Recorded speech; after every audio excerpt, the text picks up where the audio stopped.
छतरपुर में रविवार को बोरवेल में फंसी 3 साल की मासूम बच्ची को सकुशल बाहर निकाल लिया गया। ऐसे में अब उस तकनीक की भी चर्चा हो रही है जिसे आजमा कर बच्ची की जान बचाई गई। IBC 24 ने वैसा ही एक ओपन बोरवेल खोजा जो बच्ची के रेस्क्यू में शामिल टीम से ही डेमो के जरिए जाना कि आखिर जिंदगी बचाने वाली वो तकनीक है कौन सी।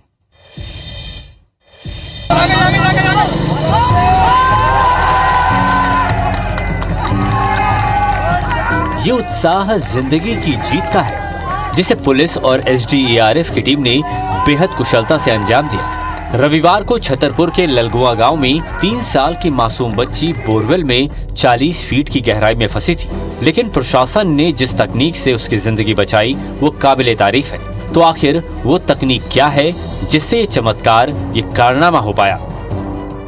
कल की घटना में उनके द्वारा प्रयास किया गया था, पर बच्ची कुछ ऊपर तक तो आई और उसके बाद वो स्लिप हुई। तो आम जनता से अपील है कि एक तो सबसे पहले बोर जो भी वेस्ट पड़े हैं उनको बंद कर लें। यदि ऐसी फिर भी कोई भी सिचुएशन यदि राइज होती है तो कृपया शासन प्रशासन की मदद लें।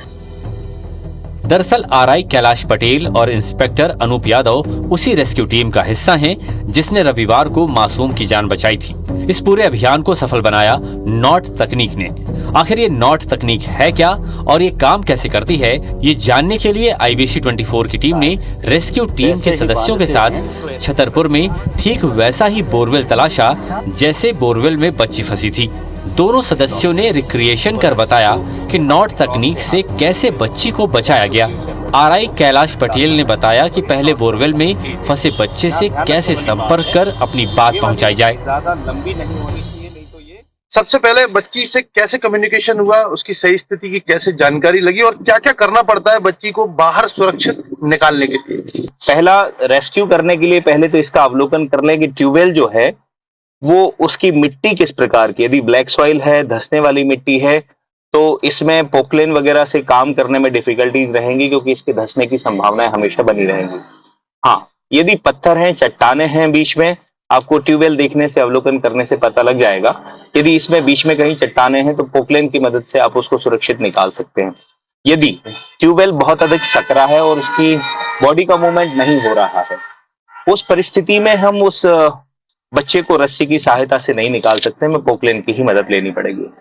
पर यदि रस्सी की सहायता से वो उसका मूवमेंट हो सकता है तो किया जा सकता है, पर इसको ज्यादा टाइट भी नहीं करना क्योंकि ज्यादा टाइट नॉट तकनीक कोई अनोखी तकनीक नहीं है बल्कि दिनचर्या का हिस्सा है जो किसान और कुएं से पानी निकालने वालों से सीखी जा सकती है।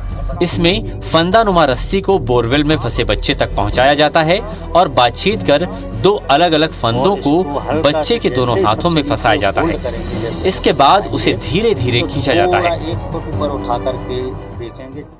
आगे का प्रोसीजर जो करते हैं वो इस प्रकार रहता है।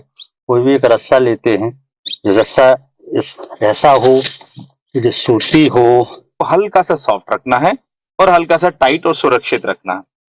अब जैसे मान लीजिए ये बालक है, ये कुएं में है, अब इसको कमांड देंगे ऊपर से, बेटा क्या आप सुन रहे हो? सुन रहे हैं आप? तो बायां हाथ उठाइए। क्या सुन रहे हैं? अब हमें आप बच्चे का रिस्पॉन्स पता कर लिया कि बच्चा रिएक्ट कर रहा है। हाथ नीचे कर लो। हम रस्सी भेज रहे हैं, आप ये रस्सी अपने हाथ में फंसा लीजिएगा। जब ये जैसे हमें ये समझ में आ गया कैमरे के थ्रू कि इन्होंने कलाई में हाथ डाल लिया है, तो हम इसको खींच देंगे और ये ग्रिप कर लेगा। अब हम दूसरी नॉट बांध के उसको कुएं के अंदर उतारेंगे ट्यूबवेल में।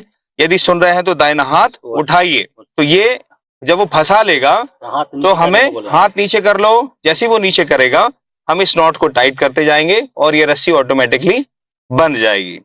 मतलब यदि अब हमें इनका काम है कि इनको बताना है कि बेटा आप अपनी गर्दन को नीचे रखिएगा, थोड़ा सा तकलीफ होगा, शोल्डर में पेन होगा। अब इन रस्सियों को हमें एक साथ खींचना है। इसी तकनीक से 7 महीने पहले भी छतरपुर के ही नारायणपुरा में 6 साल के दीपेंद्र को सकुशल बाहर निकाला गया था। हालांकि नॉट तकनीक की सफलता इस पर भी निर्भर करती है कि बोरवेल की परिधि क्या है, फंसे हुए बच्चे की उम्र और उसकी मानसिक हालत कैसी है। अभिषेक सिंह, IBC 24, छतरपुर। और फिलहाल यहाँ रुकेंगे एक छोटे से ब्रेक के लिए, लेकिन ब्रेक के बाद देखेंगे खबरें फास्ट अंदाज में।